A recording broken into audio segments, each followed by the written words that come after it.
Le projet, c'est d'avoir une activité de papeterie artisanale. Donc voilà, donc je suivais aussi des personnes qui font ça et je me disais que c'était super pour elles. Mais pour moi, ça me semblait vraiment pas accessible et pas compatible avec ma vie perso, donc ma vie de famille, mais ça me semblait pas compatible en termes de temps et en termes d'argent. J'avais déjà quand même une vision, mais en fait, elle était éloignée, elle était pas possible pour moi. Donc j'arrivais avec ça. Et ce que j'ai appris en fait dans le programme, j'ai appris entre guillemets à rêver. C'est-à-dire que euh, cette vision, bah, je l'avais bien en théorie, comme une image ou une photo de quelqu'un d'autre, quoi. Et j'ai appris en fait, moi, à me projeter là-dedans, c'est-à-dire à me dire, bah, allez, on arrête de se dire que c'est pas possible, on se dit juste si c'était possible, ce serait comment?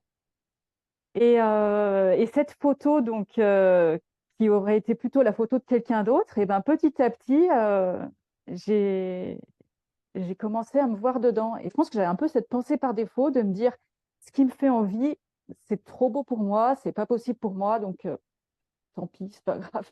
À chaque étape, en fait, j'y vais, je me lance et je sais que ce que je vais à y gagner à cette étape-là, ça suffit à valoir le coup de prendre ce risque-là, de faire ce travail, de faire cet effort, de sortir de ma zone de confort. Ce que j'ai à y gagner, ça vaut la peine de le faire. J'ai eu aussi cet apprentissage, il m'a été évidemment confirmé par les expériences de tous les gens qui ont de l'ambition et qui font des projets. C'est-à-dire que la première fois, par exemple, si ça se trouve, ça va pas marcher. Mais là, ce que je suis en train de construire, bah, j'aurai déjà mon atelier qui serait installé, j'aurai mes machines, j'aurai des savoir-faire, des contacts, plein de réalisations. J'aurai comment dire, une image de moi en tant qu'entrepreneur, qu'artisane. Et tout ça, c'est déjà des choses bah, que je suis en train de construire. Et quelle que soit la réussite, on va dire, financière ou dans le temps de mon activité, bah, tout ce que j'ai construit là, ça me servira pour l'expérience d'après. J'opère une transition, mais qui est pas brutale, au contraire. J'ai encore mon métier que j'avais avant, où je suis à mi-temps, où du coup je retrouve du sens et de l'envie parce que j'ai concentré en fait sur un mi-temps bah, ce qui me plaît en fait dans ce métier et la valeur. Je vais aussi là où j'ai de la valeur ajoutée, etc. Donc j'y retrouve plus bah, oui, d'envie et de sens sur cette partie-là. Sur le temps donc, que j'ai libéré, ben, je démarre mon activité de papeterie artisanale. Donc, j'avais une forme d'ennui peut-être dans ma vie, un petit peu en général. Je viens d'avoir 45 ans.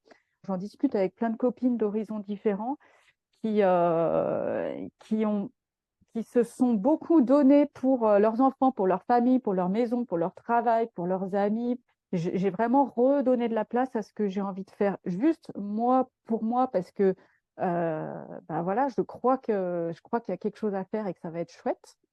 Et donc, dans ma vie pro, bah, je me sens à la fois assez équilibrée et à la fois pleine de curiosité et d'excitation et d'enthousiasme avec un nouveau projet que j'avais envie de mettre en œuvre depuis longtemps et un petit peu comme un petit côté d'enfance, enfin en tout cas de fraîcheur qui, qui me donne très envie. Et c'est vrai que maintenant, cette phrase, j'aime ma vie et je sais que le meilleur reste à venir, elle est, elle est vraie pour moi. Elle n'est pas vraie tout le temps, tous les jours. Mais vraiment, ouais, je peux la dire, je suis toujours contente de ce que je vais faire dans ma journée.